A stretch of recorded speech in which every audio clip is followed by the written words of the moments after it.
I was born into poverty. We were homeless for a time. We lived in a car. My mother became very addicted to drugs. I never met my father, so I was placed into foster care. When I was taken from my mother to the first home, it was the worst feeling that anyone could maybe have. I just remember melting down, crying, tantrums, hyperventilating. My mother was deported. I was doing so badly in school that the teachers thought I might have had a learning disability. My overall IQ score was like 98. I also didn't really know how to read. I was in the bottom of my high school class. I graduated, but just barely. Decided to enlist, went off to basic training. Ultimately, that was the structure I needed. So I went off to Yale. That was where I first witnessed a lot of the kind of strange and silly elite beliefs about everything, including human nature. And then I read the bell curve and I thought, oh, like this helped me to understand that intelligence matters and that it's important and that it's extremely powerful predictor of life outcomes. But then also for people who are less intellectually inclined and aren't academically equipped to do well in school, they need guidance and they need elites in society to help them make wiser decisions. Hello, hello, hello, and welcome to this edition of the Jolly Heretic. Now, as you know, I don't much like talking about race. I think it's a bit impolite. It's controversial, which I don't like. And some people would say it's offensive. But I'm going to make an exception on this occasion because I have with me an example, I would say, of the triumph of race over environment. Possibly, we don't. It's a bit complicated, but that is Rob Henderson, who is a researcher at the University of Cambridge, who went to Yale and has a very interesting background, which he's recently written a book about, which is called Troubles. Now, the clues in the title. The implication is that his background was a bit troubled, and it's quite interesting to think that the role, I believe it's known as the Wilson effect, isn't it? That genetic traits become more salient as you get older. Okay. Yep. Particularly in relation to intelligence, but also other characteristics. And maybe this is what's going on with Rob here. So, Rob, can you tell us a little bit about your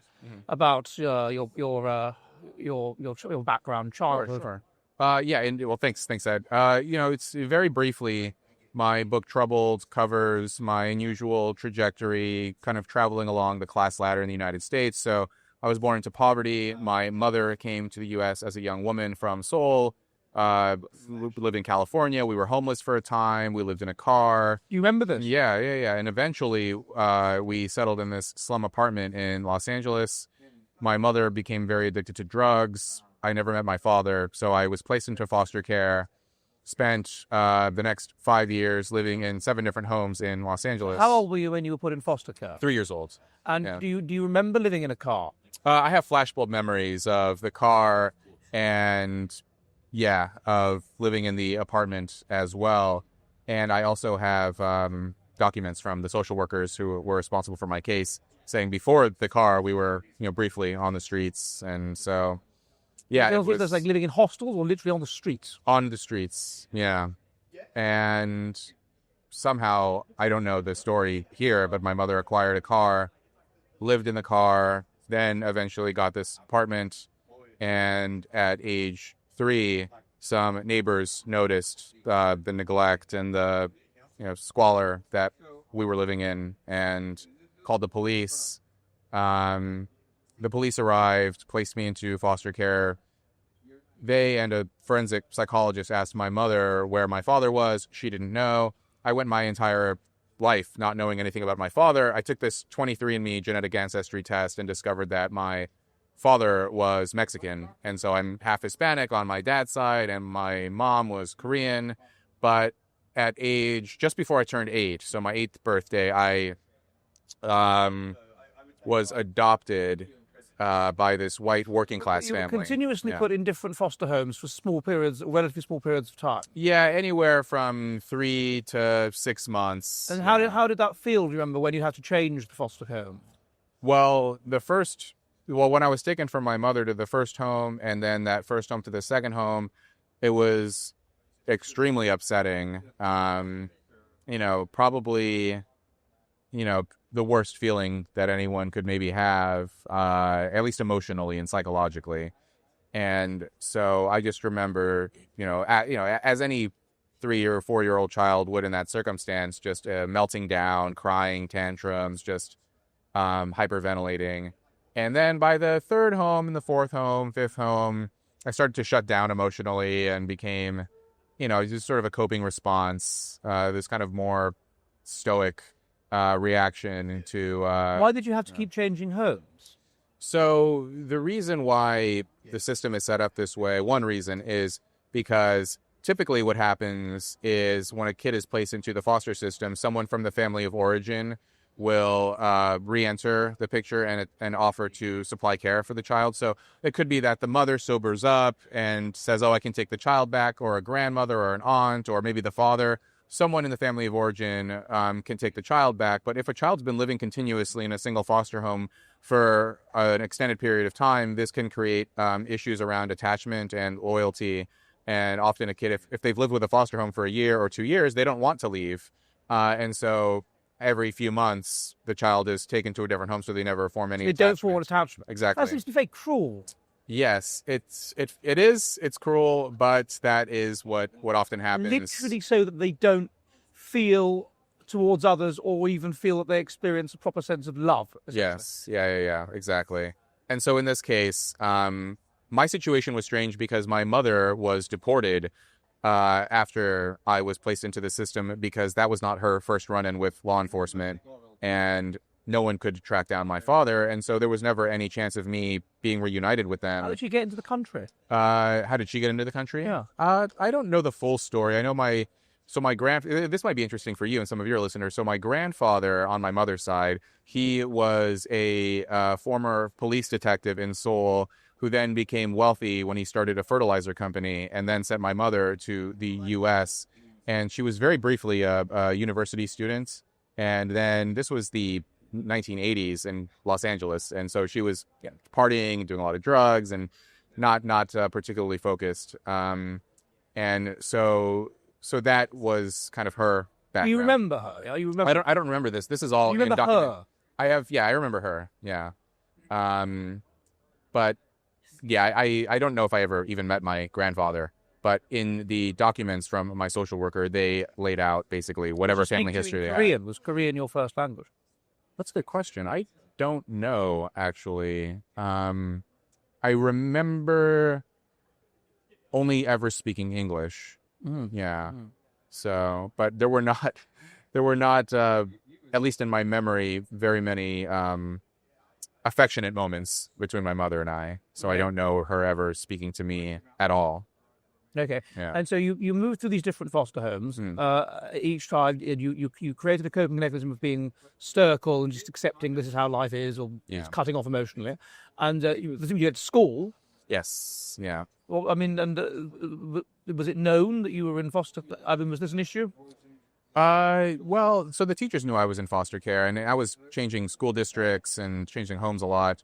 And I was a very unfocused kid. At one point, I was doing so badly in school that the teachers thought I might have had a learning disability or may have had like an intellectual deficit.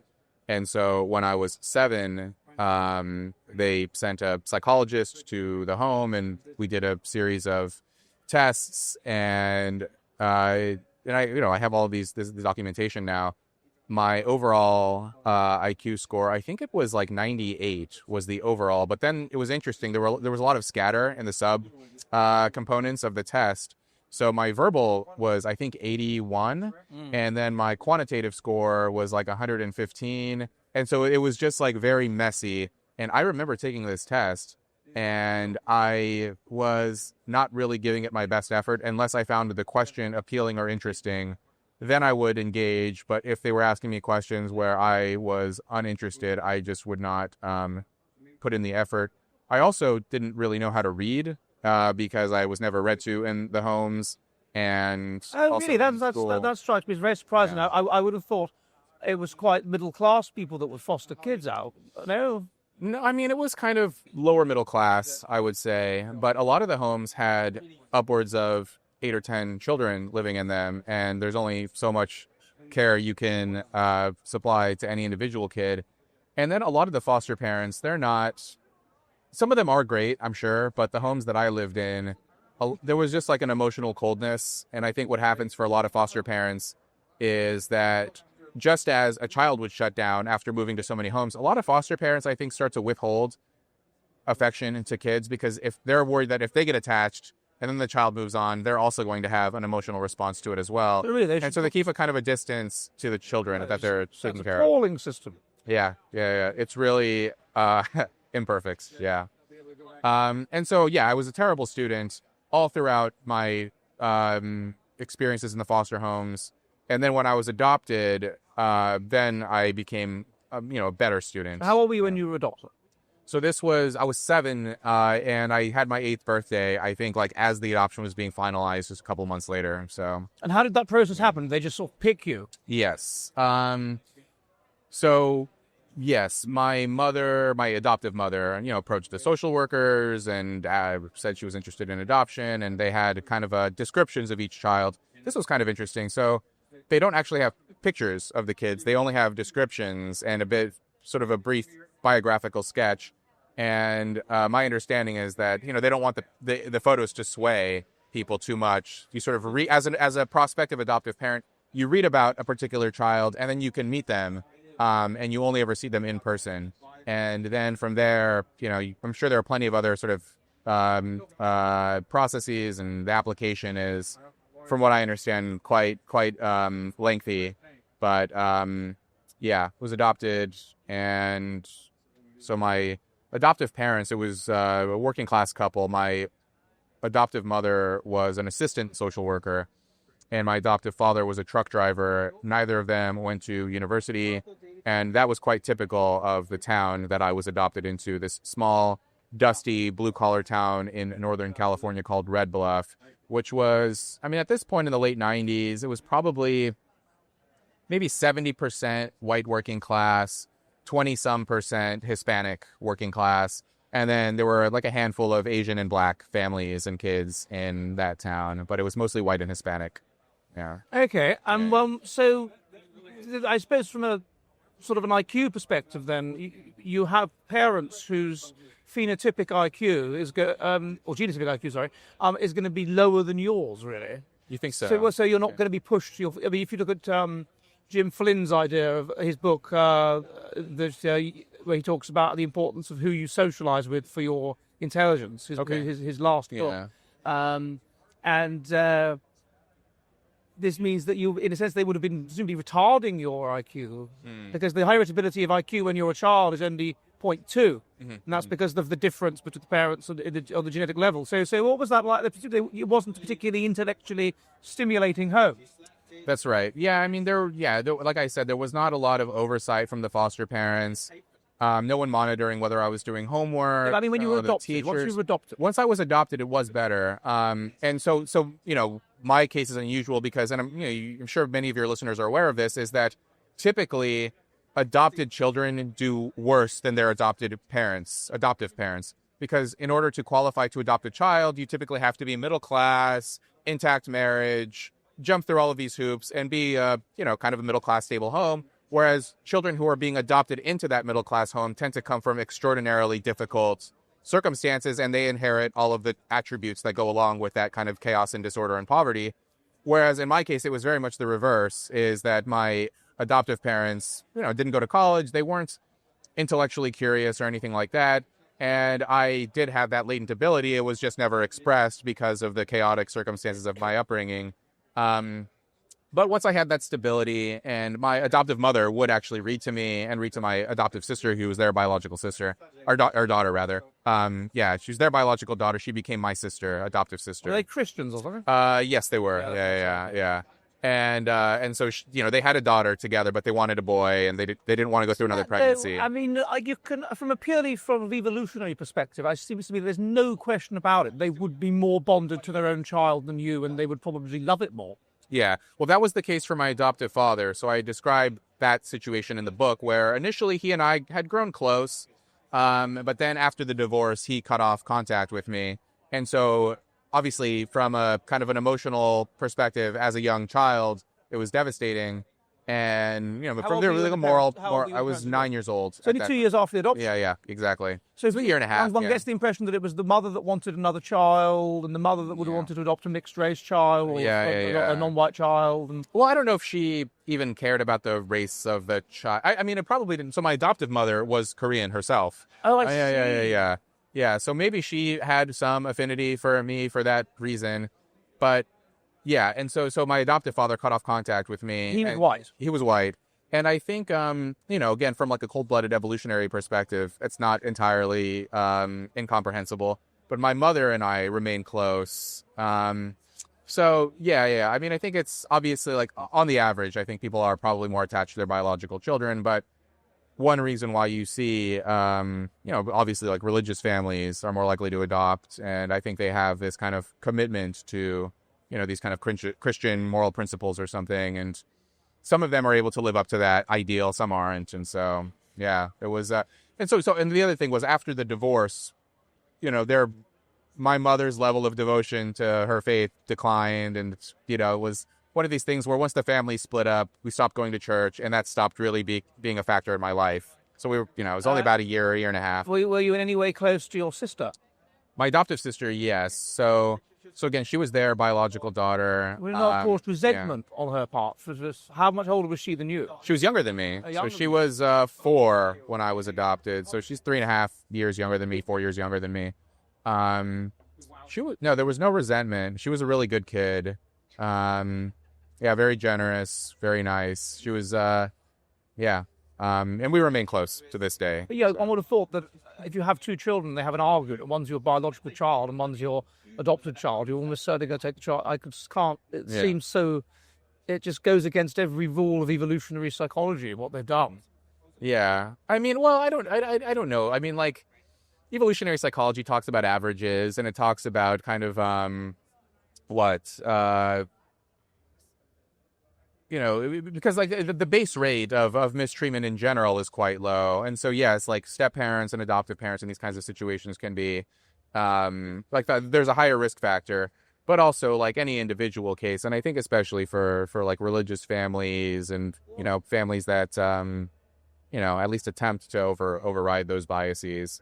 But no, for my sister and I, there was never any of that. So they weren't strict.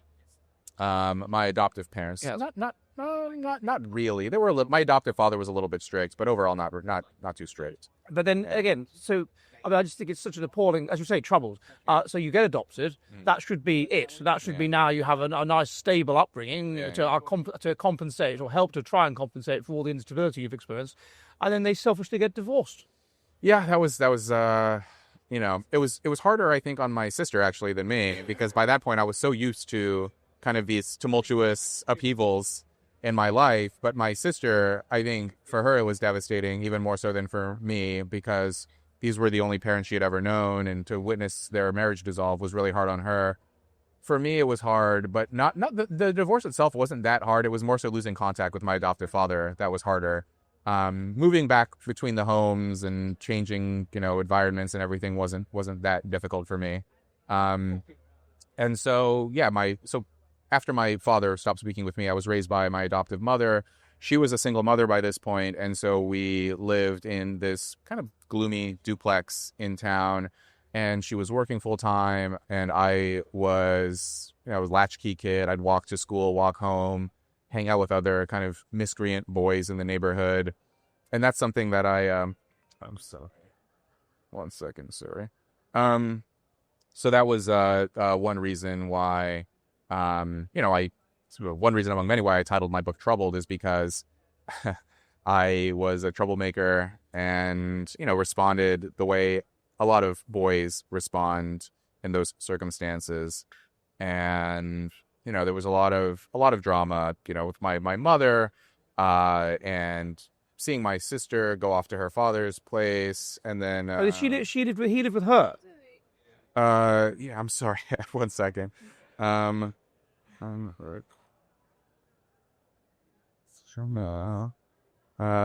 just take a picture so that they can see where we are. Sorry about this.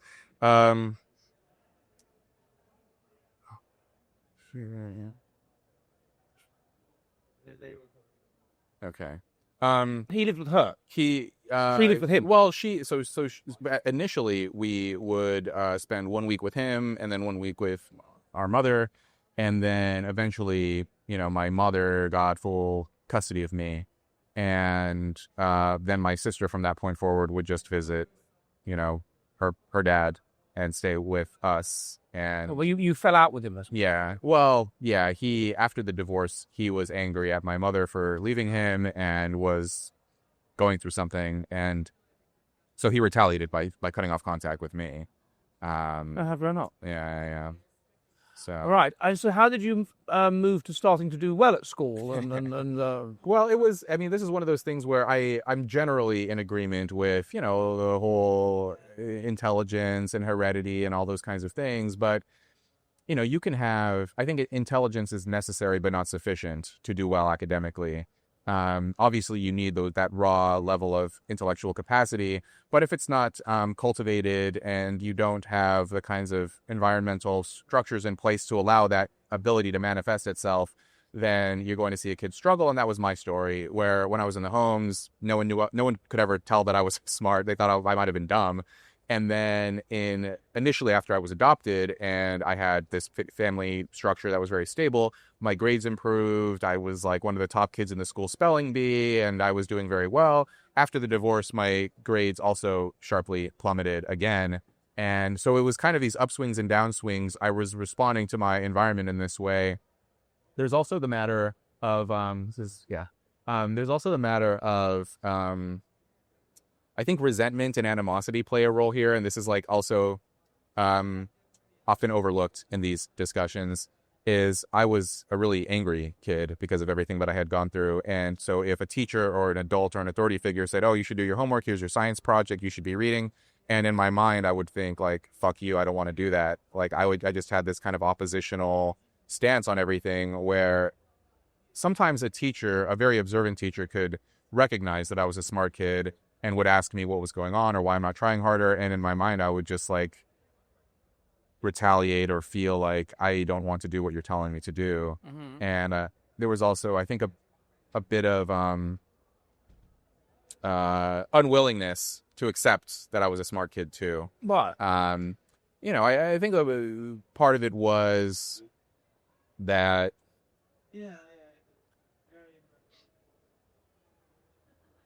I would have had to raise my sights for myself, and I just did not know where my life was headed. I didn't have high hopes, and if I accepted that I was smart, then I would have actually had to force apply. You to have high hopes, and fail them personally. Yeah, and so I was, there was a little bit of that self-defeating behavior. And my understanding is that the army was what you went into the army.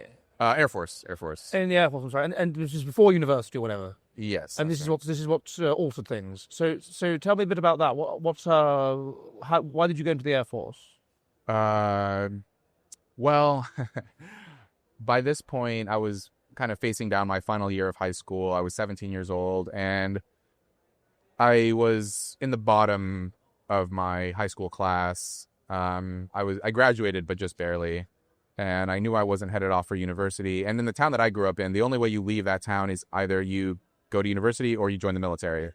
And I was not, my grades and I just was not in a position to study at that point. So I'd heard from, various people, the military might be an option, decided to enlist. And I was the Air Force in particular because my high school history teacher, he recommended the Air Force because he had been in the Air Force. And then my friend's father had also been an Air Force veteran. And they said, oh, Air Force, it might be a good path for you. And so, I enlisted shortly thereafter and went off to basic training. And, there were some missteps and mistakes that I had made along the way, which I write about. But ultimately, that was the structure I needed in order for my ability to be fully expressed. So it was like the Simpsons episode where she goes to military school and they talk about poetry in a militaristic fashion, and Lisa loves it.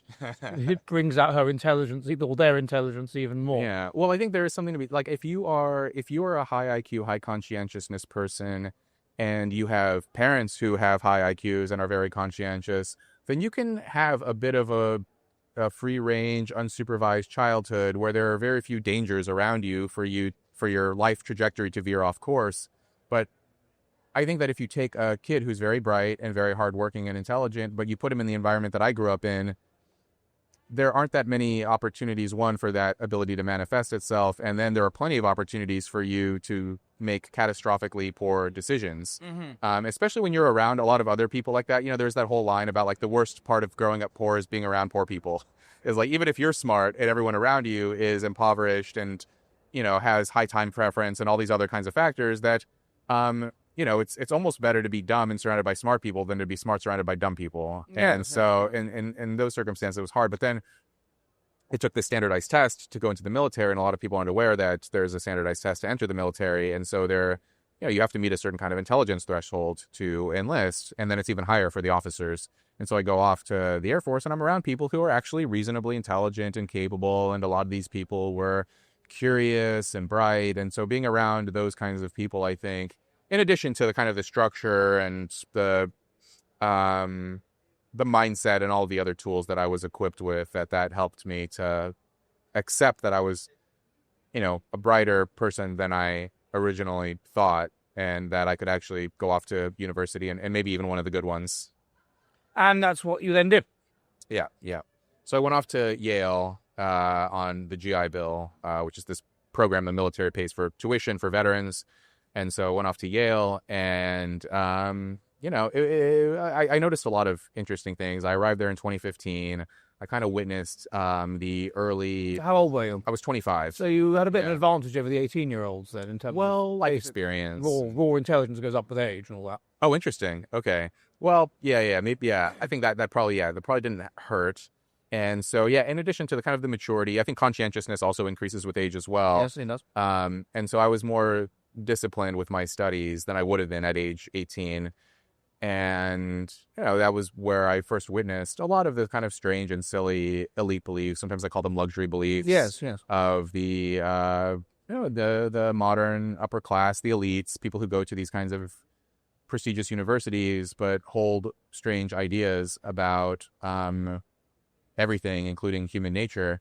And so I was a psychology major at Yale, and I think there was one course the entire time where they mentioned intelligence, and it was in a course about autism. And otherwise, I heard nothing about intelligence. And it wasn't until my second year at Yale, Charles Murray was invited by one of the conservative student groups to deliver a talk about Coming Apart, his book that came out years ago. I listened to that talk, and he mentioned IQ, and I was intrigued. So I read Coming Apart, and then I looked up Charles Murray and saw that he had written The Bell Curve. And then I read The Bell Curve, and I thought, this helps me not only to understand kind of the increasing kind of stratification and class divides in the country, but also a little bit of my own life. I think, Charles Murray's, for me, he's one of the best living social scientists, but he helped me to understand that intelligence matters and that it's important, and that it's, extremely powerful predictor of life outcomes. But then also, especially with Coming Apart, and in parts of The Bell Curve too, he also points out that for people who are less intellectually inclined and aren't academically equipped to do well in school, they need guidance, and they need elites in society to help them make wiser decisions. And that's what they used to do. Yes, and that isn't the same thing as stripping their freedoms or telling them, in this very coercive way, you have to behave this way or that way, but just to promote good values overall. Like, there are better and worse ways to live your life, and this way is better and this way is worse. And sometimes, there's a lot of elite hypocrisy today, but what I prefer is what I sometimes call the John F. Kennedy model of elite hypocrisy, which is that if you look at someone like John F. Kennedy, we all know today that he was a very flawed man. He was a philanderer, absentee father, abused drugs. But the public image he presented to the world and to the country is that he is a devoted husband, a good family man. It was important that despite his inability to live up to those ideals, he still thought those ideals were important to champion to the people. And now we have almost the reverse of this situation, where publicly elites either take a non-judgmental approach or openly promote behaviors that lead to catastrophe. but then privately behave in a very disciplined way. It's a adaptive thing to do because it's basically cutting out the competition. I mean, these people are your competition for status. Yeah. You are telling them, oh yeah, you know, speak in a black way, or don't try hard. You know what I mean? Or don't try hard at school because it's subjective, or there's no such thing as truth, or whatever. But you don't really believe that, and you don't act according to it. But if you persuade others, like I don't know if you know Lipton Matthews, he's a Jamaican researcher, he's a good friend. I podcast with him every week, and he has this, what he calls it, black privilege. And he talks about this idea that you get these black elites that will say to other blacks, oh yeah, you know, could take on your culture and it's all subjective and you're being discriminated against and there's no point trying. And they don't act like that. They act as though they have free will and they can get right to the top. And so consequently, they are eliminating the competition by teaching them to behave in essentially a maladaptive way, while they themselves don't. It's very, and luxury beliefs could be argued to do something like that. You get other people, you inculcate other people with luxury beliefs, and you say you believe them, but on a sort of either with an unconscious level, or you don't act like you believe. The revealed preference idea of look at what people do, not at what they say. And I saw a lot of this. I've spent now almost a full decade in and around elite universities and elite university graduates, and they talk out of both sides of their mouths. I think it was maybe Amy Wax who said they walk the 50s and talk the 60s. And it's that I think to me that encapsulates it, right? Yeah, that it's. See, I interviewed her a while ago on. Oh, yes, that's so true. That's so true. So really, your advice to young people that were watching this, perhaps if any of you are watching this and you are troubled, as Rob was, is to walk the 50s. I mean, that's quite a good summary, isn't it? Yeah. And maybe talk the 50s as well. Walk and talk the 50s, chaps. Walk and talk the 50s. And read Rob's book, which is Troubled, which they've deliberately kept off the bestseller list, I understand. It was there was something strange going on there where the book should have made the New York Times bestseller list, but it was intentionally kept off. And I wrote about this. The Economist actually did a whole analysis of what happened with my book and why it was left off the list. So you can look that up and read about that online too. That the New York Times list is not a bestseller list. It's a curated list. So it's a walking the 60s list rather than 50s list. Okay, well, I'd like to thank Rob for coming on. It's been extremely interesting. Thank you very much. I will see you soon, chaps, and goodbye. Are you ready for the future of the West?